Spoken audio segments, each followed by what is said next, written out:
मैं हूं वंदना पांडे और आप देख रहे हैं नव समाचार। जिस तरह से आप जानते हैं कि गुरुग्राम में निकाय चुनाव की तैयारियां जोरों पर हैं और सभी राजनीतिक दलों की जो पार्टियां हैं सभी ने अपनी अपनी तरह से तैयारियां भी शुरू कर दी हैं और कुछ ऐसे लोग भी हैं जो निर्दलीय चुनाव लड़ेंगे। उन्हीं में से एक हैं मेयर पद के प्रत्याशी कह सकते हैं धनराज बंसल जी, जो कि हमारे साथ है। सर, पहले तो आपका बहुत बहुत स्वागत है नव समाचार में।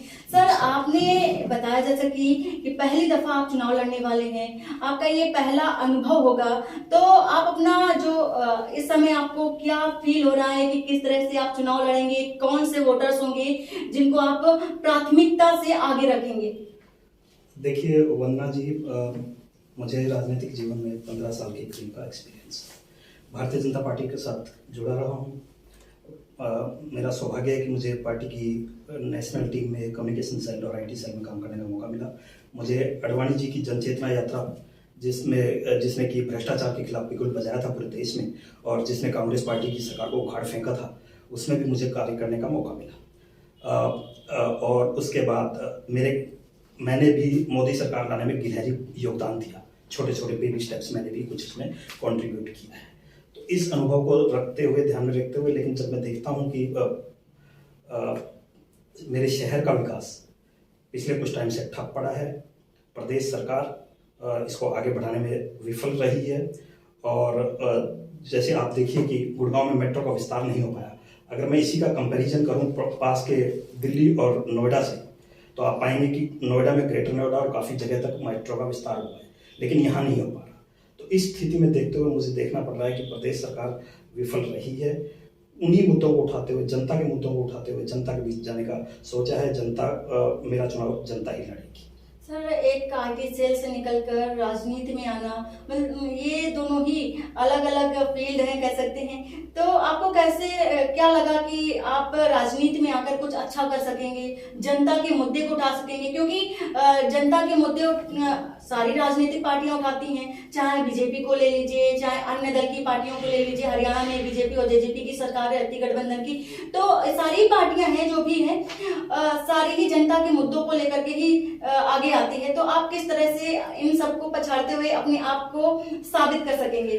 देखिए, पहला सवाल आपने जो कहा कि आईटी सेक्टर से निकल के आईटी सेक्टर में जॉब करते हुए आईटी प्रोफेशनल का पॉलिटिक्स में आने का, तो मैं कहता हूं कि कोई भी जागरूक नागरिक देश का, उसको पॉलिटिक्स में एक्टिव होना ही चाहिए। अगर अच्छे लोग पॉलिटिक्स में एक्टिव नहीं होंगे तो निकम्मे और आपराधिक प्रवृत्ति के लोग हमारे ऊपर राज करेंगे। इस सोच को ध्यान में रखते हुए आईटी सेक्टर से पॉलिटिक्स में स्टेप रखे थे।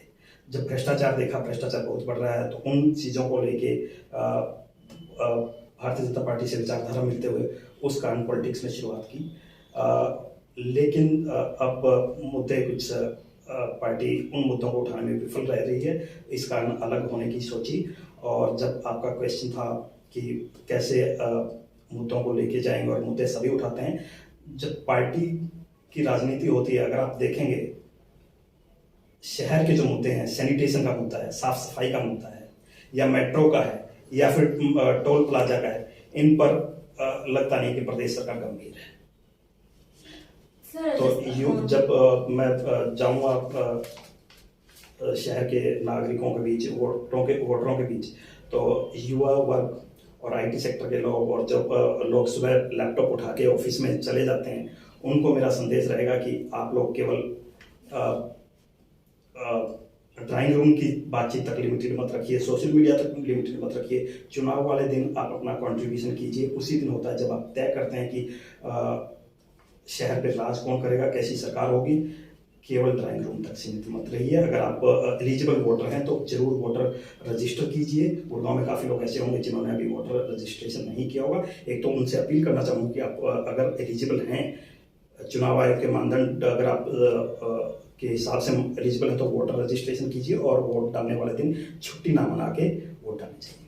सर, जैसा कि आपने बताया कि आप बीजेपी में लंबे अरसे से काम करते रहे हैं, लगभग 15 साल का अरसा आपने पूरा किया बीजेपी में, और कुछ मुद्दे भी आप बता रहे हैं कि इन मुद्दों को लेकर के आप आगे आएंगे और मेयर चुनाव लड़ेंगे।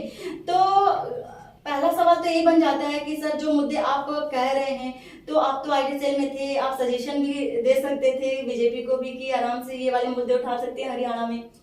मैंने सजेशन बहुत दिए। अगर आप मेरे ट्विटर पे जाएंगे, मैं सोशल मीडिया पे ट्विटर पे काफ़ी एक्टिव हूँ, और ट्विटर पर आप जाएंगे तो कोई दिन नहीं चलता जिस दिन मैं गुड़गांव मैंगो मेट्रो नहीं टैग करता। आदरणीय मुख्यमंत्री जी को और जो भी कंसर्न अथॉरिटीज है उनको शहर की समस्याओं के बारे में हर रोज अपना टाइम व्यतीत करता हूँ, लगाता हूँ उसमें, और लोगों को शिकायतों को जनप्रतिनिधियों तक और ऑफिसर तक पहुंचाने की अपनी पूरी कोशिश करता हूँ। लेकिन ये स्टेप्स इनको लेके सुनवाई ढंग से होती नहीं है। अगर जनता ने मुझे अपना प्रतिनिधि चुना तो मैं उस बात को अच्छी बुलंदी से रख सकूंगा, इसी डायरेक्शन में प्रयास। सर इतना लंबा जो समय बीता है आपका 15 साल का, तो अचानक से आपको क्या हो गया कि आपने बीजेपी पार्टी छोड़ दी? देखिए, मेरा चुनाव लड़ने का व्यक्तिगत तौर पर कोई महत्वाकांक्षा नहीं थी, कोई इच्छा नहीं थी, और आज भी मुझे चुनाव लड़ने का कोई अपने लिए कुछ नहीं चाहिए। मैं जो करूँगा शहर के मुद्दों को लेकर।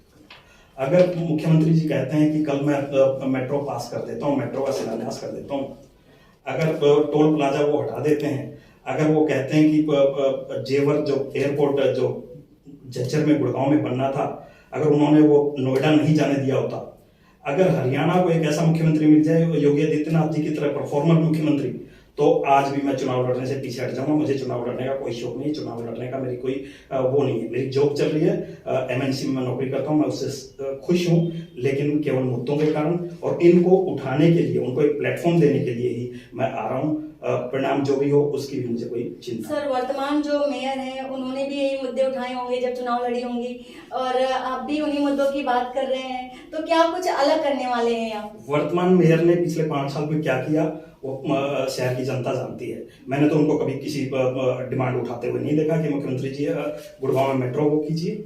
मैं कहता हूं, मैं पिछले 5 साल से जब यहाँ पे शहर में सिटी बस सर्विस नहीं शुरू हुई थी, तब मैं रोज कहता था कि सिटी बस दो, सिटी बस दो। उस टाइम मेरा मुद्दा होता था सिटी बस दो। किसी हद तक उसमें कुछ हद तक सफलता मिली। अब मैं रोज कहता हूं कि गुड़गांव मांगे मेट्रो। मेरे ट्विटर पे, मेरे फेसबुक पे जाइए, मेरे पोस्टर्स मेरे वो होंगे कि 13 साल से गुड़गांव मेट्रो मांग रहा है। 2010 में गुड़गांव में मेट्रो का पहला स्टेशन शुरू हुआ था। उसी टाइम पे, लगभग उसी टाइम पे नोएडा में भी शुरुआत हुई थी मेट्रो की। मेट्रो नोएडा में आगे बढ़ गई, दिल्ली में आगे बढ़ गई, यहाँ पे क्यों नहीं बढ़ी? यहाँ पे हर 6 महीने 1 साल बाद मेट्रो की न्यूज आती है, डीपीआर डीपीआर और डीपीआर। डीपीआर से आगे नहीं बढ़ रही है। और मैं कहता हूं एक चीज, मैं दावे के साथ और कहता हूं, अगर गुड़गांव ने या हरियाणा ने बीजेपी को दोबारा जिता दिया गुड़गांव ने, और ये मुख्यमंत्री अगर रहे, तो 2029 के चुनाव तक भी ये डीपीआर तक उलझा कर रखेंगे। डीपीआर से आगे अगर बढ़ानी है आपको मेट्रो, तो एक सोल्यूशन और सजेस्ट करता हूं मैं केवल समस्या ही नहीं उठाता। अगर गुड़गांव में मेट्रो को डीपीआर से आगे बढ़ानी है, अगर आपको शिलान्यास करवाना है, तो मेरी जनता से अपील है कि गुड़गांव और फरीदाबाद के निगम चुनाव में आप भारतीय जनता पार्टी, मैं नहीं चाहता भारतीय जनता पार्टी हराने की, कहने की, क्योंकि 15 साल मैंने उसमें व्यतीत किए हैं। मैं कहता हूं खट्टर जी को हराइए अगले गुड़गांव और फरीदाबाद के चुनाव में, और विद इन 1 मंथ पार्टी मजबूत होगी और मुख्यमंत्री बदला जाएगा। और जब मुख्यमंत्री बदला जाएगा तो विधानसभा चुनाव से पहले, जो कि अगले साल ही ड्यू है, विधानसभा चुनाव से पहले हम मजबूर करेंगे कि मेट्रो का शिलान्यास होगा, ओल्ड गुड़गांव को मेट्रो मिलेगी। ये समाधान है। और अगर ऐसा नहीं हुआ, यहाँ पे खट्टर नहीं आ रहे, खट्टर साहब का कैंडिडेट नहीं आ रहा, तो 2029 तक ये मेट्रो डीपीआर तक ही सीमित रह जाएगी। अब जब फैसला जनता को करना है, आपको डीपीआर चाहिए या मेट्रो चाहिए। आपने भी वही मुद्दे उठाए जो विपक्षी पार्टी जैसे कि इनेलो है और कांग्रेस पार्टी लगातार यही मुद्दे उठाती है कि अब की बार खट्टर साहब को हटाना है, बीजेपी को हरियाणा से हटाना है, और ये जो गठबंधन है बीजेपी जेजेपी का, उनको हटाना है। तो क्या आप इस समय निर्दलीय चुनाव लड़ने की सोच रहे हैं? लेकिन अगर इन पार्टियों से ऑफर आता है आपके पास, क्या आप शामिल होंगे? देखिए, कांग्रेस को मैं भ्रष्टाचार की जर्नी मानता हूँ। कांग्रेस के भ्रष्टाचार के कारण मैंने राजनीति में कदम रखा, और माननीय आडवाणी जी के नेतृत्व में, अब उस टाइम हमारा नारा होता था, अब बस बहुत हुआ भ्रष्टाचार, इससे ज्यादा भ्रष्टाचार अब बर्दाश्त नहीं होगा। तो कांग्रेस पार्टी भ्रष्टाचार की जर्नी का देश में भी कोई अस्तित्व नहीं है, कांग्रेस का कुछ होने वाला नहीं है। और दूसरी पार्टियों में भी मेरा जाने का कोई इरादा नहीं है। मैं स्थानीय मुद्दों को लेकर चला हूं, इन्हीं को लेकर लड़ता हूं। वोटर्स कौन होंगे आपके? वोटर्स पूरे गुड़गांव की जनता जनार्दन वोटर होगी। सभी irrespective of caste, creed and religion, मुझे सभी के वोट चाहिए और मैं तो सभी से गुजारिश करूंगा कि मुझे वोट दें। लेकिन having said that, because I am from IT sector, मेरा फोकस आईटी सेक्टर के, अपनी आईटी सेक्टर की फ्रेटर्निटी, यूथ और महिलाओं पर रहेगा कि उन तक मैं पहुंचने की कोशिश। सर, मेरा आखिरी सवाल आपसे ये रहेगा कि आप पहली दफा चुनाव लड़ने वाले हैं, तो कंपटीटर किसे मानते हैं आप?